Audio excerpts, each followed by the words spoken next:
Hello everyone, आज के इस वीडियो में आप जानने वाले हो सेमेस्टर थर्ड हिस्ट्री कोर 7 के कुछ मोस्ट इम्पोर्टेंट क्वेश्चंस जो एग्ज़ाम में पूछे जाने के बहुत अधिक चांस हैं। तो चलिए आज के इस वीडियो को स्टार्ट करते हैं। क्वेश्चन है कि बक्सर युद्ध के कारणों एवं परिणामों का वर्णन करें, अथवा बक्सर युद्ध के कारणों एवं महत्व की विवेचना करें, अथवा बक्सर विद्रोह के मुख्य कारणों की विवेचना करें। तो ये तीनों क्वेश्चन जो है सेम है। आपको इन तीनों क्वेश्चंस में किसी भी तरह से एग्ज़ाम में पूछे आप आसानी से इसका आंसर लिख सकते हो। तो चलिए हम लोग इसका आंसर को देखते हैं। सबसे पहले आपको परिचय देना है। बक्सर का युद्ध 22 अक्टूबर 1764 में बक्सर के मैदान में लड़ा गया था। यह युद्ध ईस्ट इंडिया कंपनी के हेक्टर मुनरो और मुग़ल तथा नवाबों की सेनाओं के बीच लड़ा गया था। एक और बंगाल के नवाब मीर कासिम, अवध के नवाब शुजाउद्दौला तथा मुग़ल बादशाह शाह आलम द्वितीय की सेनाएं थी तथा दूसरी ओर अंग्रेज कंपनी की सेना लड़ रही थी। इस युद्ध में अंग्रेज़ों की जीत हुई। यानी कि इसमें यह कहा गया है कि बक्सर का जो युद्ध है वो 22 अक्टूबर 1764 ईस्वी में लड़ा गया था। बक्सर युद्ध इसलिए कहा जाता है क्योंकि बक्सर के मैदान में लड़ा गया था। यह युद्ध जो है ईस्ट इंडिया कंपनी और मुग़ल तथा नवाबों की सेनाओं के बीच लड़ा गया था। एक ओर से बंगाल का नवाब था मीर कासिम, अवध का जो नवाब था उस समय वो था शुजाउद्दौला तथा मुग़ल बादशाह शाह आलम द्वितीय था। एक ओर से इनकी सेना तथा दूसरी ओर से जो है अंग्रेज़ों की सेना लड़ रही थी और इस युद्ध में अंग्रेज़ों की जीत हुई और इन तीनों को पराजय का सामना करना पड़ा, जिसके परिणाम स्वरूप बंगाल, बिहार तथा उड़ीसा का दीवानी और राजस्व अधिकार अंग्रेज कंपनी के हाथ चला गया। इस युद्ध में अंग्रेज के लगभग 847 सैनिक तथा दूसरे पक्ष के 2000 सैनिक मारे गए। मीर कासिम को युद्ध के मैदान से भागना पड़ा और 12 वर्ष इधर उधर भटकने के बाद 1777 ईस्वी में उसकी मृत्यु हो गई। यानी कि यह कहा गया है कि बक्सर के युद्ध में अंग्रेजों की जीत हुई और इन तीनों के सेनाओं की हार हुई, जिसके परिणाम स्वरूप जो है बंगाल, बिहार तथा उड़ीसा का दीवानी अधिकार जो है कंपनी के हाथों में चला गया। दीवानी अधिकार क्या होता है? जैसे कि पहले बंगाल, बिहार और उड़ीसा के जो नवाब थे, राजस्व कलेक्ट करने का अधिकार नवाब का था, लेकिन जब अंग्रेजों ने बंगाल, बिहार तथा उड़ीसा पर अपना नियंत्रण स्थापित कर लिया उसके बाद जो है राजस्व कलेक्ट करने का अधिकार अपने हाथों में ले लिया। इस प्रकार से जो है अंग्रेजों के हाथों में राजस्व कलेक्ट करने का अधिकार मिल गया, जबकि प्रशासन का अधिकार नवाबों के पास ही रहा। यह माना जाता है कि बक्सर के युद्ध में अंग्रेजों की ओर से 847 सैनिक मारे गए थे, जबकि दूसरे पक्ष जो मुग़ल तथा नवाब की सेनाएं थी उनमें लगभग 2000 सैनिक मारे गए थे। इसमें यह कहा गया है कि जो मीर कासिम था वह युद्ध के मैदान से भाग गया था और 12 वर्ष इधर उधर भटकने के बाद जो है 1777 ईस्वी में उसकी मृत्यु हो जाती है। उसके बाद आपको हेडिंग बनाना है बक्सर युद्ध के कारण। बक्सर युद्ध के क्या कारण थे? अंग्रेजों के द्वारा प्लासी का युद्ध जीतने के बाद मीर जाफर को 1757 में बंगाल का नवाब बना दिया जाता है। अंग्रेजों ने प्लासी का युद्ध मीर जाफर को नवाब बनाने के लिए नहीं बल्कि अपने स्वार्थ के लिए लड़ा था। यानी कि इसमें यह कहा गया है कि अंग्रेजों द्वारा प्लासी का युद्ध 1757 में बंगाल के नवाब सिराजुद्दौला के बीच हुआ था। इस युद्ध में जो है अंग्रेजों की जीत हुई और सिराजुद्दौला का हार हुआ। यहाँ पर आपको कन्फ्यूजन नहीं होना है। बंगाल में जो है एक था सिराजुद्दौला और जो अवध का था, जैसे कि मैंने आपको पहले अभी बताया है, वो है शुजाउद्दौला। तो दोनों में आपको कन्फ्यूजन नहीं होना है। बंगाल का नवाब जो है वो है सिराजुद्दौला जो प्लासी का युद्ध लड़ा था, और जो बक्सर का युद्ध लड़ा है वो अवध का है शुजाउद्दौला। इसमें जो है मीर जाफर जो था वो सिराजुद्दौला का सेनापति था और मीर जाफर के विश्वासघात के कारण सिराजुद्दौला का प्लासी के युद्ध में हार हो गया। इसमें यह कहा गया है कि अंग्रेजों ने प्लासी का युद्ध इसलिए नहीं लड़ा था ताकि मीर जाफर को बंगाल का नवाब बनाया जाए, बल्कि इसलिए लड़ा था ताकि वह अपने स्वार्थ को पूरा कर सके, वहाँ से अधिक धन को कमाना चाहता था। आगे है कि इसीलिए मीर जाफर अंग्रेजों का मात्र एक कठपुतली नवाब के रूप में कार्य कर रहा था। यानी कि मीर जाफर सिर्फ नाम का शासक था। बंगाल की सत्ता वास्तविक रूप से अंग्रेजों के हाथों में चला गया। धीरे धीरे अंग्रेजों का स्वार्थ और ज़्यादा बढ़ने लगा, परंतु मीर जाफर के रहते हुए वह पूरा नहीं हो पा रहा था। यानी कि इसमें यह कहा गया है कि मीर जाफर जो है केवल नाम का नवाब था, वह अंग्रेजों के कठपुतली के रूप में कार्य करता था, अंग्रेजों के इशारों पर नाचता था। अगर मीर जाफर की बात करें तो यह बंगाल के केवल नाम का शासक था। वास्तविक शक्ति जो है अंग्रेजों के हाथों में चला गया था और अंग्रेज जिस कार्य को करने के लिए कहते थे उसी कार्य को जो है मीर जाफर करता था। उसके बाद जो है कुछ समय बाद मीर जाफर का दामाद मीर कासिम बंगाल की सत्ता को प्राप्त करने की इच्छा रखता है, जिसके बाद उन्होंने अंग्रेज़ों से बात करता है कि अगर वे उन्हें नवाब बना देगा तो वह उन्हें मीर जाफर से अधिक उनको कायर करने की स्वतंत्रता देगा। यानी कि इसमें यह कहा गया है कि कुछ समय बाद जो है मीर जाफर के जो दामाद हैं मीर कासिम, वह बंगाल का नवाब बनना चाहता है। यानी कि जब मीर कासिम ने अंग्रेज़ों से यह कहा कि आप अगर मुझे बंगाल का नवाब बना देंगे तो मैं आपको मीर जाफर से अधिक कार्यों में स्वतंत्रता दूंगा। उसके बाद जो है अंग्रेज़ों ने मीर कासिम के प्रस्ताव को स्वीकार कर लिया और मीर जाफर को बंगाल के नवाब के पद से हटा दिया और मीर कासिम को बंगाल का नवाब बना दिया गया। परंतु अंग्रेज़ों ने जैसा सोचा था कि मीर कासिम को नवाब बनाने के बाद उनका कार्य और ज़्यादा आसान हो जाएगा, वैसा कुछ भी नहीं हुआ। मीर कासिम ने अंग्रेज़ों से जैसा वादा किया था उसने उसके विपरीत ही अपने कार्यों को किया। यानी कि जब अंग्रेज़ों ने मीर कासिम को बंगाल का नवाब बना दिया, उसके बाद अंग्रेज़ों ने सोचा अब सारा काम करना मेरे लिए आसान हो जाएगा, लेकिन ऐसा कुछ भी नहीं हुआ। मीर कासिम जो है अंग्रेज़ों से जैसा वादा किया था वैसा उन्होंने कार्य नहीं किया, बल्कि उसके विपरीत कार्य किया। अंग्रेज़ों की इच्छा थी कि मीर कासिम भी मीर जाफर की तरह ही, उनकी कठपुतली की तरह ही कार्य करे। कठपुतली का मतलब क्या होता है? इशारों पे नाचना। यानी कि अंग्रेज़ों ने जब मीर कासिम को बंगाल का नवाब बना दिया गया तो वह चाहते थे जाफर की तरह मीर कासिम भी उनके अनुसार ही कार्य करे। लेकिन मीर कासिम एक योग्य नवाब था, जिसके कारण उसने अंग्रेज़ों के बताए हुए कार्य को ना करके अपनी स्थिति को मजबूत करने का प्रयास किया। जब मीर कासिम ने अंग्रेज़ों के बताए अनुसार कार्य नहीं किया तो अंग्रेज़ों ने उन्हें पद से हटाने का सोचा और उन्हें 1763 ईस्वी में मीर कासिम के स्थान पर पुनः मीर जाफर को नवाब बनाया। इसके बाद मीर कासिम और अंग्रेज़ों के बीच अनेक स्थानों पर झड़प होती रही। यानी कि मीर कासिम को जब अंग्रेज़ों ने बंगाल का नवाब बनाया, उसके बाद अंग्रेज़ों ने सोचा कि वह हमारी कठपुतली की तरह कार्य करेगा, लेकिन जो है मीर कासिम ने अंग्रेज़ों के बताए अनुसार किसी भी कार्य को नहीं किया, जिसके कारण अंग्रेज़ों ने मीर कासिम को बंगाल के नवाब के पद से हटाना चाहता था। जिसके बाद जो है अंग्रेज़ों ने मीर कासिम को 1763 में बंगाल के नवाब के पद से हटा दिया और पुनः जो पहले मीर जाफर था नवाब, उनको पुनः बंगाल का नवाब बना दिया गया। जब मीर कासिम को पद से हटा दिया और पुनः मीर जाफर को बंगाल का नवाब बना दिया, उसके बाद जो है मीर कासिम और अंग्रेज़ों के बीच कई छोटी बड़ी झड़प होती रही। और इसी समय क्या हुआ कि 1763 ईस्वी में पटना में हुए एक हत्याकांड में मीर कासिम ने अनेक अंग्रेज़ों को मौत के घाट उतार दिया था, जिसके कारण अंग्रेज़ों ने मीर कासिम से बदला लेने के लिए ढूंढने लगा। इस समय मीर कासिम अवध के नवाब शुजाउद्दौला के पास शरण लिया हुआ था और यहाँ से ही उन्होंने शुजाउद्दौला और तत्कालीन मुगल बादशाह शाह आलम द्वितीय के साथ मिलकर अंग्रेज़ों के विरुद्ध युद्ध लड़ने का निश्चय किया। यानी कि जब अंग्रेज़ों ने मीर कासिम को बंगाल के नवाब के पद से हटा दिया और उनके स्थान पर मीर जाफर को नवाब बना दिया गया, उसके बाद अंग्रेज़ों और मीर कासिम के बीच कई छोटी बड़ी झड़प हुई। इसी बीच यह हुआ कि 1763 ईस्वी में मीर कासिम ने अंग्रेज़ों के कुछ बंदियों को हत्या कर दिया था, जिसके कारण अंग्रेज़ों ने मीर कासिम को ढूंढने लगा ताकि उनसे बदला लिया जा सके। इस समय जो है मीर कासिम अवध के शुजाउद्दौला के पास जाके शरण लिया हुआ था और वहीं पर दिल्ली के जो बादशाह थे शाह आलम द्वितीय, वो भी वहाँ पर मौजूद थे। जिसके बाद इन तीनों ने मिलकर एक योजना बनाया कि ब्रिटिश कंपनी के विरुद्ध युद्ध लड़ा जाना चाहिए। जिसके बाद जो है इन तीनों ने ब्रिटिश कंपनी के विरुद्ध युद्ध लड़ने का निश्चय किया। उसके बाद आपको हेडिंग बनाना है बक्सर युद्ध के निम्न कारण थे। यानी बक्सर युद्ध के जो है निम्नलिखित कारण थे। पहला कारण था मीर कासिम को नवाब के पद से हटाना। अंग्रेज़ों ने मीर कासिम को नवाब बना दिया था। अंग्रेज चाहते थे कि अयोग्य व्यक्ति नवाब बनेगा तो उसके नियंत्रण में रहेगा और उनके बताए अनुसार कार्य करेगा, लेकिन ऐसा नहीं हुआ। मीर कासिम योग्य निकला था। अंग्रेज़ों ने मीर कासिम को भी पद से हटाने का निश्चय किया। यानी कि बक्सर युद्ध का जो प्रथम कारण था वो था मीर कासिम को नवाब के पद से हटाना। अंग्रेज़ों ने जो है मीर कासिम को बंगाल का नवाब बनाया था ताकि जो है वह अंग्रेज़ों के बताए अनुसार कार्य करे, लेकिन मीर कासिम जो था वह एक योग्य नवाब था, जिसके कारण अंग्रेज़ों के बताए अनुसार किसी भी कार्य को नहीं करता था।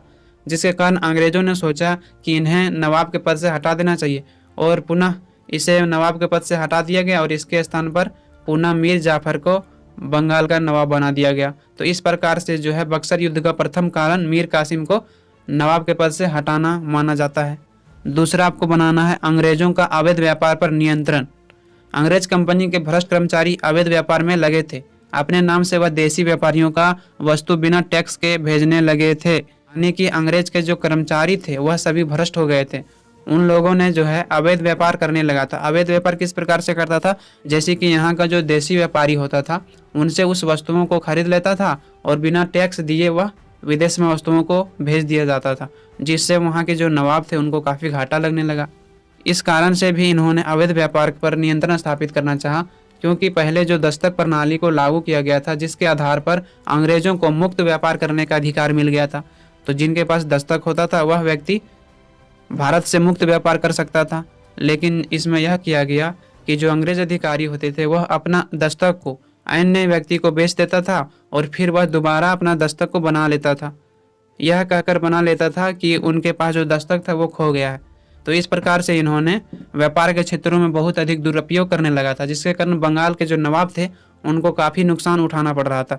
एक बात इसमें और थी कि जो देसी व्यापारी थे उनसे अंग्रेज कहते थे कि जो सीमा टैक्स आपको देना पड़ता है, सीमा शुल्क कर, उसको आपको नवाब को नहीं देना है। यानी कि आपको अगर सीमा टैक्स 20 रुपया देना है तो उसके स्थान पर आप हमें 10 रुपया दीजिए और मैं आपको सामान विदेश भेजने का अनुमति दे दूंगा। तो इस प्रकार से वह कम कीमत पर जो है वस्तु को विदेश भेज देता था, जिससे यह होता था नवाब को दिन प्रतिदिन घाटा लगते जा रहा था, जिसके कारण जो है अंग्रेजों का अवैध व्यापार पर नियंत्रण स्थापित करना चाहा। उसकी बात नहीं मानी, अतः मीर कासिम ने पहले अवैध व्यापार को रोकने के लिए कंपनी से बात की, परंतु अंग्रेज कंपनी ने अवैध व्यापार को नहीं रोका। ऐसे में मीर कासिम को अंग्रेजों की मनमानी बर्दाश्त नहीं हुआ, इसीलिए उनका विरोध करना आरंभ कर दिया और अंग्रेजों को मीर कासिम द्वारा उनका विरोध करना अच्छा नहीं लगा। अतः अंग्रेजों ने उसे नवाब के पद से हटा दिया और उनके स्थान पर पुनः मीर जाफर को नवाब बनाया गया। नवाब के पद से हटाए जाने के बाद मीर कासिम का गुस्सा और अधिक बढ़ गया। वह अंग्रेजों का कट्टर शत्रु बन गया और उनके विरुद्ध युद्ध करने का दृढ़ निश्चय कर लिया। तीसरा पॉइंट आपको बनाना है मीर कासिम के द्वारा अंग्रेज बंदियों की हत्या। अंग्रेजों ने मीर कासिम सेनाओं को मुर्शिदाबाद, मुंगेर आदि स्थान में पराजित कर दिया। इसके बाद मीर कासिम अपने प्राण की रक्षा के लिए पटना की ओर भाग गया। इसी बीच हार से क्रोधित होकर मीर कासिम ने 1763 में पटना से भागते समय लगभग 200 अंग्रेज बंदियों की हत्या करवा दी। इस हत्या में अंग्रेजों का क्रोध भड़क गया, अतः वह मीर कासिम को सबक सिखाना चाहते थे। जैसे कि मैंने आपको बताया था कि जो मीर कासिम था उन्हें बंगाल का नवाब बना दिया गया था, लेकिन जब उन्होंने अंग्रेजों के बताए अनुसार कार्य नहीं किया तो अंग्रेजों ने उन्हें पद से हटा दिया। जिसके बाद जो है मीर कासिम और अंग्रेजों के बीच कई छोटी बड़ी झड़प होती रही और इसी बीच 1763 ईस्वी में पटना से भागते समय मीर कासिम ने अंग्रेजों के 200 बंदियों को हत्या कर दिया था। इस हत्या के कारण अंग्रेज जो थे वह काफ़ी क्रोधित हो उठे थे, काफ़ी भड़क गए थे। अतः वे जो है मीर कासिम से बदला लेना चाहते थे, उन्हें सबक सिखाना चाहते थे। तो इस प्रकार से जो है बक्सर युद्ध का तीसरा कारण माना जाता है वो है मीर कासिम के द्वारा अंग्रेज बंदियों की हत्या करना। चौथा पॉइंट आपको बनाना है बक्सर के युद्ध की घटना। अंग्रेजों के द्वारा मीर कासिम को बंगाल का नवाब के पद से हटाकर दोबारा मीर जाफर को बंगाल का नवाब बना दिया जाता है, जिसके बाद मीर कासिम दोबारा बंगाल की सत्ता को पाने और अंग्रेजों से बदला लेने के लिए योजना बनाता है। इसी समय मीर कासिम मदद मांगने के लिए अवध के नवाब सुजाउद्दौला के पास जाता है, जहां पर मुगल शासक शाह आलम द्वितीय भी मौजूद रहता है। इस समय मुगल शासक शाह आलम द्वितीय दिल्ली में शासन कर रहे थे। बक्सर के युद्ध की घटना इस प्रकार से होता है, जैसे कि अंग्रेजों द्वारा मीर कासिम को जब नवाब के पद से हटा दिया, उसके बाद जो है मीर कासिम ने दोबारा से बंगाल की सत्ता को पाने का सोचा और उन्होंने बंगाल की सत्ता को पाने के लिए अंग्रेजों के विरुद्ध युद्ध करने का सोचा। जिसके बाद यह अवध के नवाब सुजाउद्दौला के पास गया। उसी समय उन्होंने देखा कि वहाँ पर जो दिल्ली के बादशाह थे शाह आलम द्वितीय मौजूद थे और इन तीनों के बीच बातें हुई, जिसके बाद इन तीनों ने यह निर्णय किया कि वह अंग्रेज के खिलाफ युद्ध लड़ेंगे। जिसके बाद इन तीनों ने मिलकर अंग्रेजों के खिलाफ युद्ध शुरू किया, जिसे हम बक्सर के युद्ध कहते हैं। इन दोनों ने मीर कासिम की मदद के लिए तैयार हो गया, जिसके बाद तीनों ने मिलकर अंग्रेजों को सामना करने के लिए संधि होती है। इसी बीच अंग्रेज भी बिहार के बक्सर नामक क्षेत्र में पहुंच जाता है, जिसके बाद 22 अक्टूबर 1764 ईस्वी में बिहार के बक्सर नामक क्षेत्र में बक्सर का युद्ध होता है।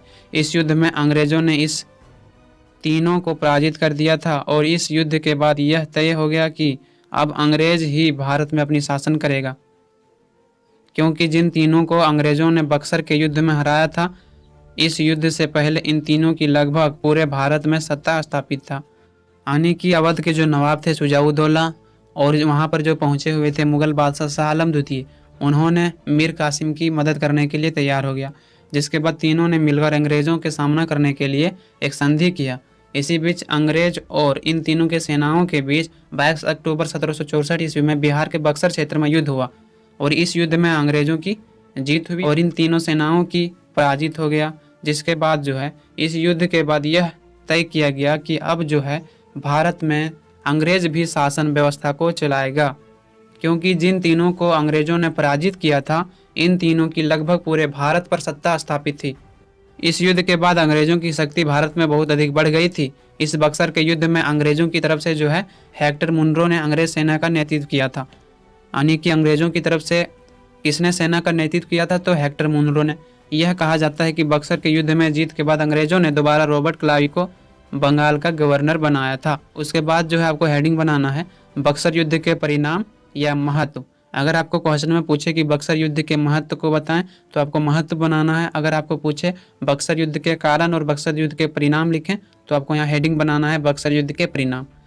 बक्सर युद्ध के परिणाम स्वरूप शुजाउद्दौला तथा सम्राट शाह आलम द्वितीय को विवश होकर इलाहाबाद की संधि करनी पड़ी।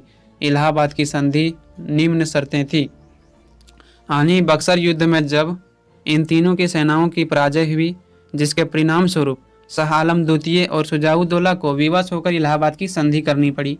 इलाहाबाद की जब संधि हुई उनमें कुछ शर्तों को रखा गया था।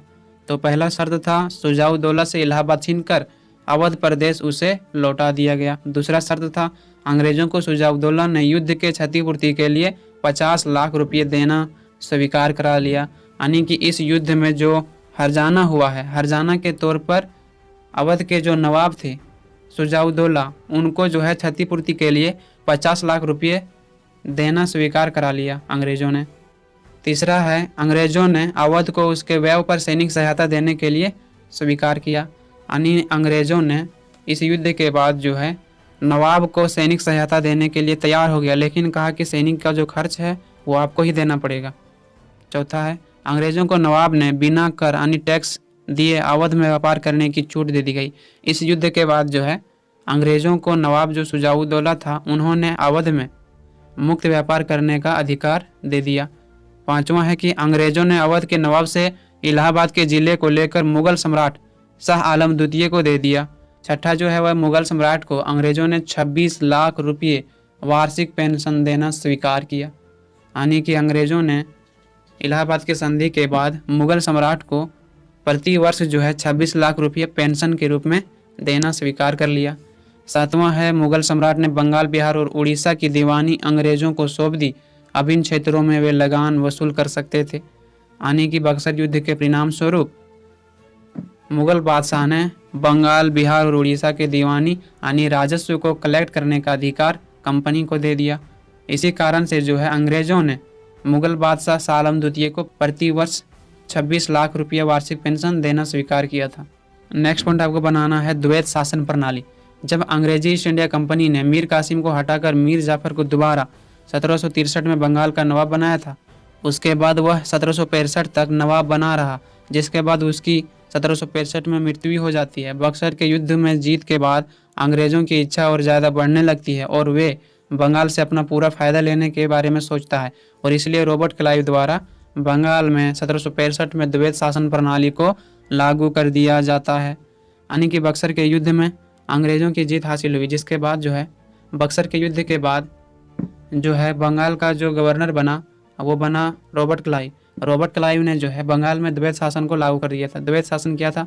तो द्वैत शासन हम उसे कहेंगे जैसे कि पहले जो नवाबों के पास प्रशासनिक तथा राजस्व को कलेक्ट करने का दोनों अधिकार था, अब यहाँ पर जो है प्रशासन का जो अधिकार है वह नवाब को दे दिया, लेकिन यहाँ पर जो राजस्व कलेक्ट करने का अधिकार था वह जो है कंपनी ने अपने हाथों में ले लिया। तो इसी प्रकार से द्वैत शासन प्रणाली कहा गया। इस द्वैत शासन प्रणाली में अंग्रेजी ईस्ट इंडिया कंपनी कार्यों का सारा बोझ बंगाल के नवाब के ऊपर डाल देती है और राजस्व के सारे अधिकार अपने पास रख लेती है। जैसे कि मैंने आपको बताया था, मैंने आपको बताया था कि जो प्रशासन का अधिकार है वह बंगाल के नवाब को जिम्मेदारी दे दिया गया था, जबकि राजस्व जमा करने, राजस्व कलेक्ट करने का अधिकार कंपनी ने अपने हाथों में रख लिया था। जैसे टैक्स वसूलना, व्यापार करना, इस कारण सारी प्रशासन संबंधित जिम्मेदार नवाब को करनी होती थी और अंग्रेजी कंपनी सिर्फ अपना पैसे को भंडार भरने में लगी थी, जैसे कि मैं आपको बताया था, जिसके कारण कुछ समय बाद जो है बंगाल को पूरी तरह से बर्बाद कर दिया। यह जाहिर सी बात है कि जब प्रशासनिक क्षेत्र में केवल नवाब का हस्तक्षेप रहेगा और जब राजस्व कलेक्ट करने का जो अधिकार है कंपनी अपने हाथों में लेगा, तो वहाँ का दिन प्रतिदिन स्थिति दयनीय होता चला जाएगा। और इसी प्रकार से बंगाल का हुआ और अंत में जो है बंगाल को अंग्रेजों ने पूरी तरह से बर्बाद कर दिया। उसके बाद हम लोग कुछ मोस्ट इंपॉर्टेंट ऑब्जेक्टिव क्वेश्चन को जानते हैं। पहला है बक्सर का युद्ध कब लड़ा गया था। तो बक्सर का युद्ध जो लड़ा गया था वो था 22 अक्टूबर 1764 ईस्वी में। अधिकतर जगह जो है 22 और 23 अक्टूबर दिया हुआ है, लेकिन आप जो है 22 अक्टूबर ही मारना। आपको अगर पूछे कि बक्सर का युद्ध कब हुआ था तो आप 22 अक्टूबर ही देना। यहाँ पर 23 है तो आप 23 नहीं देना, 22 ही देना। दूसरा है कि बक्सर का युद्ध किनके बीच लड़ा गया था। तो अंग्रेजों और मीर कासिम शुजाउद्दौला तथा शाह आलम द्वितीय के बीच, यानी एक ओर से अंग्रेज था और दूसरी ओर से था मीर कासिम जो बंगाल का नवाब था, शुजाउद्दौला जो अवध का नवाब था, शाह आलम द्वितीय जो दिल्ली का बादशाह था। तीसरा पॉइंट है कि बक्सर के युद्ध में अंग्रेजों सेना का नेतृत्व कौन कर रहा था, जैसे कि मैंने आपको बताया था हेक्टर मुनरो। चौथा है कि इलाहाबाद संधि कब हुई थी। तो 12 अगस्त 1765 में हुआ था, है ना, यानी कि 12 अगस्त 1765 में जो है इलाहाबाद की संधि हुई, जिसके आधार पर मुगल बादशाह शाह आलम द्वितीय ने अंग्रेजों को बंगाल, उड़ीसा और बिहार के दीवानी अधिकार दे दिया। इनके राजस्व कलेक्ट करने का अधिकार कंपनी को दे दिया गया। तो यहाँ पर अगर पूछे कि इलाहाबाद की संधि कब हुई थी तो आप देना 12 अगस्त 1765 में। इसी प्रकार पांचवा क्वेश्चन है कि सम्राट शाह आलम द्वितीय ने बंगाल, उड़ीसा और बिहार की दीवानी कब अंग्रेजों को सौंपी। तो 12 अगस्त 1765 ईस्वी में। छठा है कि मीर कासिम की मृत्यु किस वर्ष हुई थी। तो 8 मई 1777 ईस्वी में। सातवां है कि ईस्ट इंडिया कंपनी बंगाल की दीवानी कब प्राप्त की थी। तो बंगाल, उड़ीसा और बिहार की दीवानी 12 अगस्त 1765 में प्राप्त की थी। अगर आपको तीनों पूछे बंगाल, उड़ीसा और बिहार की दीवानी कब प्राप्त की थी अंग्रेजों ने, तो आप देना 12 अगस्त 1765। अगर आपको केवल एक पूछे ईस्ट इंडिया कंपनी ने बंगाल की दीवानी कब प्राप्त की थी, तो आप इसका आंसर देना 12 अगस्त 1765। तो इन दोनों में से आपको कोई भी पूछे 12 अगस्त 1765 देना है। आठवां क्वेश्चन है कि मीर कासिम बंगाल का नवाब कब बना था। तो 1760 ईस्वी में बना था। 10वां है कि क्लाइव बंगाल की गवर्नर कब बना था। तो रॉबर्ट क्लाइव जो है बंगाल का गवर्नर 1757 ईडी में बना था। तो इस प्रकार से यहाँ पर समाप्त होता है। मैं उम्मीद करता हूँ कि आप सभी को समझ में आया होगा। आपको अगर इस वीडियो से थोड़ी सी भी सहायता हुआ हो तो प्लीज़ आप सब्सक्राइब और लाइक ज़रूर कर लेना, इससे मेरा हौसला बढ़ता है। तो आज के लिए इतना ही, मिलते हैं नेक्स्ट वीडियो में। जय हिंद।